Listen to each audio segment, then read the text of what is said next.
Hello everyone, my name is Rahul Mukwana and this is the last part of the chapter 5 Forms of Business Organization 1 of 11th standard. And in the last video we have just did the registration part કે registration form છે એમાં કઈ details હોય છે, then what is the advantages of registration. Okay, so in this video we are going to discuss regarding the partnership deed and any details and difference between sole proprietorship and partnership. So the chapter will get over. Right. Okay, so let's start with the partnership deed topic. Okay, now partnership deed, what is the meaning of partnership deed પહેલા આપણે એ સમજીએ. તો આપણે એવી વાત કરી હતી કે જે પાર્ટનરશિપ બિઝનેસ છે એ એક્ઝિસ્ટન્સમાં કેવી રીતના આવે છે કે અગ્રીમેન્ટ થાય છે પાર્ટનર્સ વચ્ચે, રાઈટ? યા તો એ અગ્રીમેન્ટ ઓરલી હોય યા તો રિટર્નમાં હોય. બટ રિટર્ન જે એગ્રીમેન્ટ તમે કરો દેટ ઇઝ મોર પ્રેફરેબલ, મતલબ એ વધારે સારું લાગશે એન્ડ સારું રહેશે, રાઈટ? તો એ જે રિટર્નમાં અગ્રીમેન્ટ કર્યું છે કે આપણે આવી રીતના પ્રોફિટ શેરિંગ કરશું, આવી રીતના કેપિટલ ડિવાઈડ કરશું, whatever the conditions are, તો એ જે અગ્રીમેન્ટ છે that agreement is known as partnership deed, right? So partnership deed નો મીનિંગ કે એવું ડોક્યુમેન્ટ જેમાં પાર્ટનર્સે પોતાની ટર્મ્સ એન્ડ કન્ડિશન્સ લખેલી હોય કે કેવી રીતના એ લોકો બિઝનેસ કરશે. સો that is the partnership did. Okay, now let's see the next topic, that is details included in the partnership deed. મતલબ કે જ્યારે ટુ પાર્ટનર્સ મળીને પાર્ટનરશિપ ડીડ બનાવે છે, અગ્રીમેન્ટ કરે છે, તો એની અંદર કેવા ટાઈપની ડિટેલ્સ છે એ ઇન્ક્લુડેડ હોય. The first detail that is included is name and address of the firm. મતલબ ફર્મનું નેમ અને એડ્રેસ શું હશે. ધેન પાર્ટનર્સ છે એમનું નેમ, એડ્રેસ, એજ, ટાઈપ, ટેલિફોન નંબર એમના, તો આ બધા છે એ હશે. ટાઈપમાં જે પાર્ટનર્સ આપણે જોયા હતા, types of partners, active partner, sleeping partner, તો કેવા ટાઈપના પાર્ટનર્સ હશે તેની details. Next is purpose and type of business of the firm, right? So business છે એનો મેઇન ઓબ્જેક્ટિવ શું હશે, કેવા ટાઈપનો બિઝનેસ આપણે કરશું. So that all details will be included in the purpose and type of business. Then what will be the date of establishment, કેટલા time duration માટે આપણે આ ફર્મ છે એ ચાલુ રાખશે. ધેન પાર્ટનર્સ કેટલું કેપિટલ લઈ આવશે, એમના ઉપર ઇન્ટરેસ્ટ હશે તો કેટલું હશે. ડ્રોઈંગ્સ, મતલબ કે પાર્ટનર્સ બોરો કેટલું કરી શકશે, અને અગર જો બોરો કરશે કંપનીને તો એને ઇન્ટરેસ્ટ કેટલું મળશે. ધીસ ઓલ લિમિટ્સ, એની કેટલું બોરો કરે એની લિમિટ. કેમ કે માની લો કે 30 lakhsનો બિઝનેસ સ્ટાર્ટ કર્યો હોય તો એમાં તમે 10 lakhs 15 lakhs બોરો કરી લ્યો તો that might not be possible, because કે જે 30 lakhsનો બિઝનેસ છે એ બાકીના 15 lakhsથી ન ચાલે એમ. એટલે પાર્ટનર છે એ બિઝનેસમાંથી કોઈ પણ પૈસા છે એ બોરો કરે છે તો એની કંઈક લિમિટ સેટ કરવી પડે કે કેટલા રૂપિયા છે એ આપણે મેક્સિમમ ઉપાડ કરી શકીએ, કે કેટલું બોરો કરી શકીએ. So such kind of limits are decided in the partnership deed, right? Then rate of interest on loan given by partners, એટલે કે પાર્ટનર્સ અગર ફર્મને લોન તરીકે પૈસા આપતા હોય, 10 lakhs રૂપીઝ લઈ આવીને 3 પાર્ટનર્સે 30 lakhsમાં બિઝનેસ સ્ટાર્ટ કરી દીધો છે, પણ જ્યારે બિઝનેસને પૈસાની જરૂર હોય ત્યારે પાર્ટનર છે એ એમ કહે છે કે હું બિઝનેસને 5 લાખ રૂપીઝ જે જોઈએ છે એ આપવા હું તૈયાર છું એક્સ્ટ્રા, બટ એના ઉપર હું વ્યાજ લઈશ, એમ ઇન્ટરેસ્ટ લઈશ, હું લોન તરીકે પાર્ટનરશિપ બિઝનેસને ફંડ પ્રોવાઈડ કરીશ. તો એના ઉપર લોન હોય તો કેટલો ઇન્ટરેસ્ટ આપો, તો આ બધી ડિટેલ્સ છે એ પહેલેથી ડિસ્કસ કરી લેવાની. પછી પ્રોફિટ લોસ કેટલો આપણે ડિસ્ટ્રીબ્યુટ કરશે, કોણ કેટલું કામ કરશે, મતલબ ડિસ્ટ્રીબ્યુશન ઓફ વર્ક. પછી અગર જે વધારે કામ કરતો હશે તો એને સેલેરી કંઈ પ્રોવાઈડ કરવામાં આવશે કે કમિશન કે બીજી કોઈ ફેસિલિટી મળશે કે નહીં મળે. તો આ બધી ડિટેલ્સ ઇન્ક્લુડ કરવાની છે ડીડમાં, રાઈટ? ઓકે, નાઉ ઘણી ડિટેલ્સ છે. તો next is provision four accounting and book keeping of partnership firm. મતલબ પાર્ટનરશિપ ફર્મનો જે હિસાબ કિતાબ હોય, એકાઉન્ટિંગ વર્ક છે, બુક કીપિંગ છે, એ કોણ કરશે, રાઈટ? તો એની બધી ડિટેલ્સ, એના બધા રૂલ્સ એન્ડ રેગ્યુલેશન્સ. પછી જે બેંક એકાઉન્ટ હોય તો બેંક એકાઉન્ટ કોણ ઓપરેટ કરશે, કોની પાસે, કયા પાર્ટનર પાસે એ ઓથોરિટી હશે કે બેંક એકાઉન્ટ ઓપન કરે અને બેન્કિંગના બધા ટ્રાન્ઝેક્શન્સ કરે, તો એ બધી details. The next is method of valuation of goodwill. ગુડવિલનો મતલબ તમારે થોડો સમજવાનો છે, તમને એકાઉન્ટ્સમાં પણ આ ડિટેલમાં આવશે. ગુડવિલ 12thમાં તો આખું એક ચેપ્ટર છે ગુડવિલનું, બટ અત્યારે તમે ગુડવિલનો મિનિંગ એવો સમજો કે એક પ્રેસ્ટીજ વેલ્યુ, ફોર્મની એક પ્રેસ્ટીજ વેલ્યુ જે હોય તેને ગુડવિલ કહેવાય. થોડું વધારે ડિટેલમાં સમજાવું તો માની લો કે 3 પાર્ટનર્સ છે, એ પાર્ટનર્સે મળીને પાર્ટનરશિપ બિઝનેસ સ્ટાર્ટ કર્યો, રાઈટ? તો સ્ટાર્ટિંગમાં એ લોકોનો પ્રોફિટ 15,000 20,000 50,000 થાય છે અત્યારે.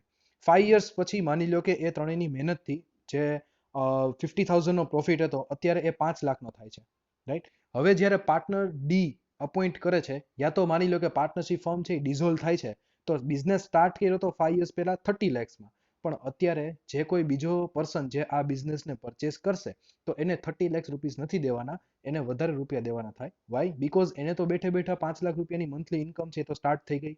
સો એને એ મફતમાં નહીં મળે એ મંથલી ઇન્કમ, રાઈટ? તો એ જે મહેનત કરી છે, જે નામ કર્યું છે, કે જેથી એને પછીથી જે પર્સન પરચેસ કરશે તો એ પછીથી પણ એને 5 લાખનું મંથલી ઇન્કમ છે રેગ્યુલરલી મળતી રહેશે. તો એ ઇન્કમ માટે અને જે નામ છે ફર્મનું એના માટે એ લોકોએ એક મોટી અમાઉન્ટ અલગથી દેવી પડશે જેને ગુડવિલ કહેવાય, રાઈટ?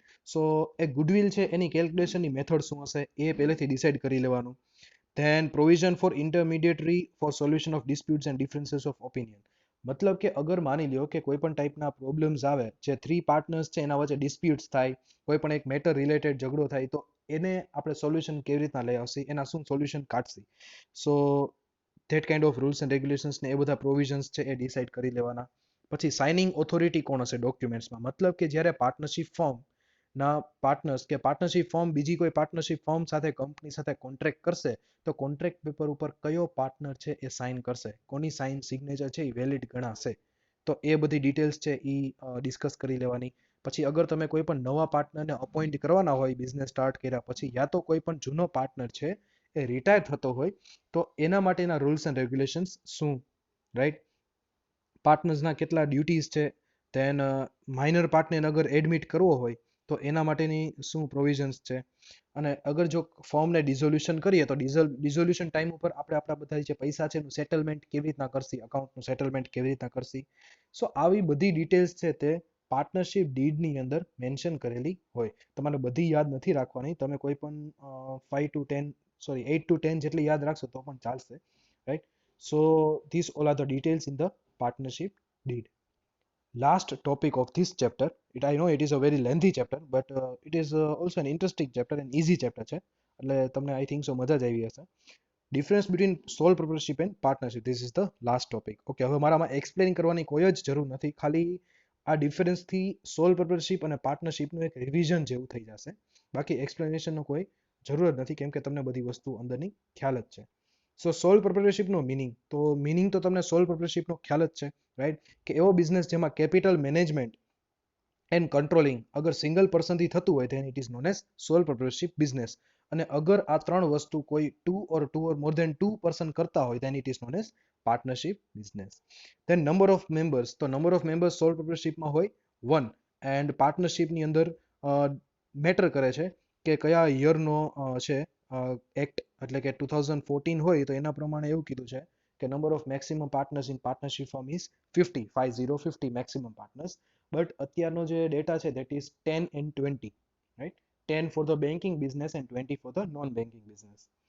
પછી જે કેપિટલ, તો કેપિટલ છે એ સોલ પ્રોપ્રાઇટરશિપમાં ઓનર લઈ આવશે એન્ડ પાર્ટનરશિપમાં પાર્ટનર્સ લઈ આવશે. એસ્ટાબ્લિશમેન્ટ માટે એની પર્સન કેન એસ્ટાબ્લિશ, અને આમાં કોઈ પણ અગ્રીમેન્ટ તમે કરી લ્યો એટલે તમારું પાર્ટનરશિપ છે એ એસ્ટાબ્લિશ થઈ જશે. ડિસિઝન્સ તો આમાં બધા સોલ પ્રોપ્રાઇટર લેશે, આમાં બધા પાર્ટનર્સ ડિસિઝન લેશે. પ્રોફિટ એન્ડ લોસ સિંગલ પર્સનનો હશે અને આમાં બધા પાર્ટનર્સ વચ્ચે ડિસ્ટ્રીબ્યુટ થશે. રજિસ્ટ્રેશનનું કોઈ પણ આમાં પ્રોવિઝન કે રૂલ્સ નથી. એન્ડ ઇન પાર્ટનરશિપ રજિસ્ટ્રેશન છે એ કમ્પલસરી નથી, વોલન્ટરી છે. મેન્ટેનન્સ ઓફ સિક્રસી, આમાં એક જ વ્યક્તિ છે એટલે સિક્રસી મેન્ટેન થવાના પૂરા ચાન્સ છે. આમાં વધારે લોકો છે, more than 1 partners, so secrecy maintain થવાના ચાન્સીસ થોડાક ઓછા છે compare to sole proprietorship. Next is transfer of shares, કે તમારે બિઝનેસને ટ્રાન્સફર કરવો હોય તો એ ઓનર ડિસાઇડ કરે એટલે તમારો બિઝનેસ છે ટ્રાન્સફર થઈ જશે. બટ પાર્ટનર્સમાં એવું હોય કે સિંગલ પાર્ટનર એવું ડિસાઇડ કરે કે મારી પાર્ટનરશિપ છે એ બીજા વ્યક્તિને ટ્રાન્સફર કરવી છે, then it is not possible. બધા પાર્ટનર્સ અગ્રી થશે તો જ એ વસ્તુ પોસિબલ થઈ શકશે, right? And last is risk, તો આમાં રિસ્ક છે એ એક ઓનર ઉપર જ છે, પણ આમાં રિસ્ક છે ડિસ્ટ્રીબ્યુટ થઈ જશે પાર્ટનર્સ વચ્ચે. So that is again the benefit of partners. So that was the difference between the sole proprietorship and partnership form. હવે આ ડિફરન્સને તમારે યાદ રાખવા માટે એવું કરવાનું છે કે તમારે જે બેઝિસ ઓફ ડિફરન્સ છે, મતલબ કે પોઈન્ટ ઓફ ડિફરન્સ, ખાલી એ જ યાદ રાખી લેવાના છે. અંદરનો કન્ટેન્ટ તમે તમારી જાતે બનાવીને લખી શકો છો, ખાલી એકવાર નજર ફેરવી લેવાની છે. બાકી અંદરનો કન્ટેન્ટ તમારે યાદ રાખવાની જરૂર નથી, રાઈટ? તમે ઓન વર્ડ્સમાં લખી શકો છો, પણ જે પોઈન્ટ ઓફ ડિફરન્સ છે એ તમારે મેમરાઇઝ કરવા ઇમ્પોર્ટન્ટ છે. સો એ તમારે યાદ રાખવા પડશે. અને પોઈન્ટ ઓફ ડિફરન્સ લખવા કમ્પલસરી છે. મેં તમને આની પહેલાં કીધું હતું કે થિયરી સબ્જેક્ટમાં પોઈન્ટ ઓફ ડિફરન્સ તમારે કમ્પલસરીલી લખવાના જ છે, right.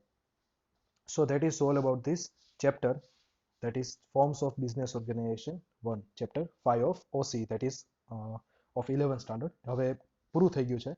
Okay, so this is all about it. If you are having any doubts, you can write it in the comment section, or you can also WhatsApp me, right. So thank you and see you in the next chapter.